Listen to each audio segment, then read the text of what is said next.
Hello दोस्तों, आज हम आपके लिए लेकर आए हैं बहुत ही खास और महत्वपूर्ण कहानी। ये कहानी हमारे जीवन में बहुत बड़ा बदलाव लेकर आने में सक्षम है। आज की भाग दौड़ भरी जिंदगी में हम दूसरों को समय देना भूल चुके हैं, खासकर अपने बड़े बुजुर्गों को, और वक्त के साथ हम कहीं ना कहीं उन्हें सम्मान भी नहीं दे रहे हैं। तो हमें अपने जीवन में बहुत बड़े बदलाव की जरूरत है। मैं आशा करती हूँ ये कहानी आपको अच्छी लगेगी। यह आपकी सोच और जीवन को थोड़ा सा बदलने में मदद जरूर करेगी। कहानी का नाम है बूढ़ी माँ और घमंडी बेटा। ये बहुत ही महत्वपूर्ण और शिक्षाप्रद कहानी है जो मैं आप लोगों के सामने पेश करने जा रही हूँ। ये कहानी है बेंगलुरु में रहने वाले रमेश की। रमेश अपने परिवार के साथ बेंगलुरु में रहा करता था।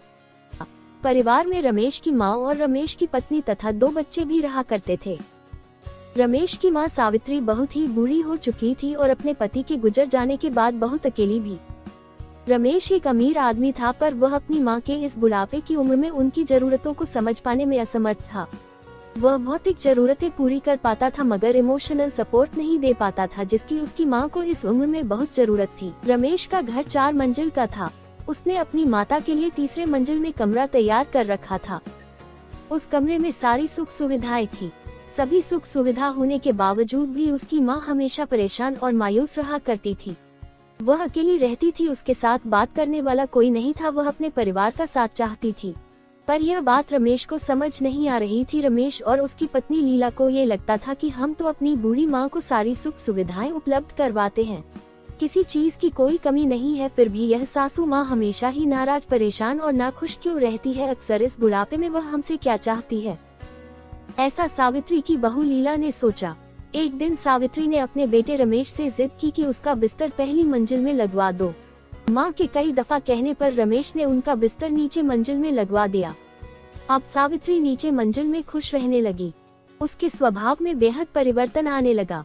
ये देख रमेश हैरान हुआ कि ऊपर तीसरी मंजिल में भी उन्हें हर एक सुख सुविधा मैंने दे रखी थी, फिर भी वह हमेशा नाखुश और डिप्रेस्ड रहती थी।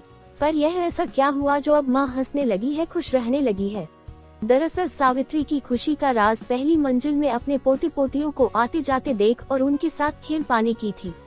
ये खुशी उसे तीसरी मंजिल में रहकर नहीं मिलती थी, क्योंकि वहाँ बच्चों का और परिवार का आना जाना बहुत कम था और वो न ही इतनी सीढ़ियाँ चढ़ उतर सकती थी।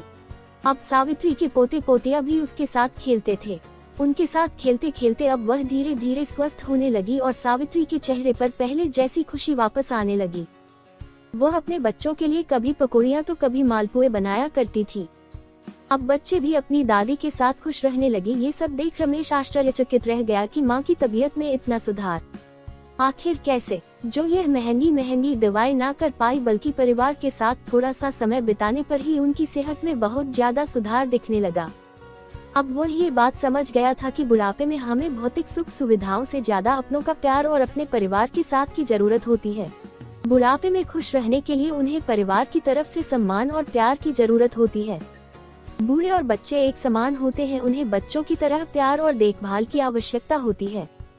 रमेश को अपने किए पर पछतावा हुआ। उसे घमंड था कि वह तो अपनी माँ को हर एक सुख सुविधा देता है, पर इस भौतिक सुविधाओं के दिखावे के चक्कर में वह अपनी माँ को असली सुख सुविधा देना भूल गया था, जो था अपने माता पिता का बुढ़ापे में हाथ थामना, जैसे उन्होंने बचपन में हमारा थामा था। इस कहानी से सीख। तो दोस्तों, इस कहानी से हमें ये शिक्षा मिलती है कि हमारी दुनिया अपने माता पिता के चरणों में होनी चाहिए और उन्हें भौतिक सुख के साथ साथ परिवार का प्यार और बुढ़ापे में एक इमोशनल सपोर्ट की जरूरत होती है, क्योंकि हमारे बुजुर्ग इस उम्र में अक्सर अकेलेपन के शिकार हो जाते हैं और इस वजह से उन्हें कई सारी मानसिक बीमारियों का सामना भी करना पड़ सकता है। इसलिए जैसे हम एक छोटे से बच्चे की देखभाल करते हैं, बुढ़ापे में हमारे बुजुर्गों को भी उस तरह की ही देखभाल की जरूरत होती है। ये कहानी आपको पसंद आई हो तो चैनल को सब्सक्राइब और वीडियो को लाइक करें। धन्यवाद।